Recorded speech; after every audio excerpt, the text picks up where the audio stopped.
आमदार सुरेश धस यांनी मस्साजोगमध्ये जाऊन देशमुख कुटुंबाची भेट घेतली आहे। त्यांनी फरार आरोपी कृष्णा आंधळेला तत्काळ अटक करण्याची आणि खटला जलदगती न्यायालयात चालवण्याची ही मागणी केली आहे। ग्रामस्थांच्या अन्नत्याग आंदोलनाच्या इशाऱ्याच्या पार्श्वभूमीवर सुरेश धस यांनी सर्व मागण्या मुख्यमंत्र्यांकडे पोहोचवण्याचं आश्वासनही दिलंय।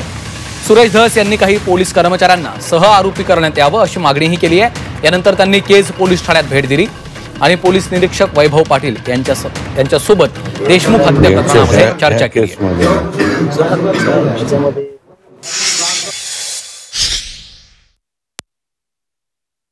सायबर सेल आणि ह्या 7 मागण्या 6च्या ऐवजी 7वी मागणी एक वाढली ना, या 7 मागण्यांच्या बाबतीमध्ये मी त्यांच्याशी बोलेल, कारण ह्या पेपरमध्ये दिलेला 6 आणि ही 7वी मागणी या बाबतीमध्ये आणि ती 8वी मागणी म्हणजे सायबर सेल, या 8च्या 8 मागण्यांच्या बाबतीत तात्काळ कारवाई जर झाली तर मस्साजोगकरांना अन्नत्याग करण्याची आवश्यकता पडणार नाही।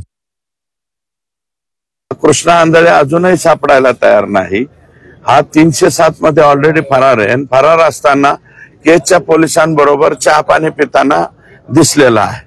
मग ज्या अर्थी महाजन आणि पाटलाचं हे कृत्य आहे, तर हे दोन्हीही लोक, महाजन अजून सस्पेंड नाहीत, फक्त राजेश पाटील सस्पेंड झालेला आहे, महाजन सुद्धा सस्पेंड व्हावा आणि हे दोघांनाही सह आरोपी करावं अशा प्रकारची मागणी आहे।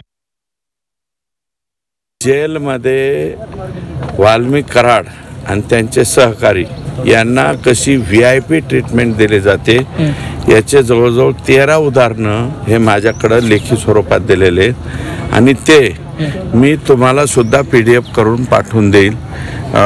इतकी VIP ट्रीटमेंट जर इतक्या बेकार घटनेमधल्या लोकांना दिली जात असेल तर लोकांना बाहेरच्या पेक्षा जेलच बरं वाटेल, अशी एकंदरीत परिस्थिती आहे।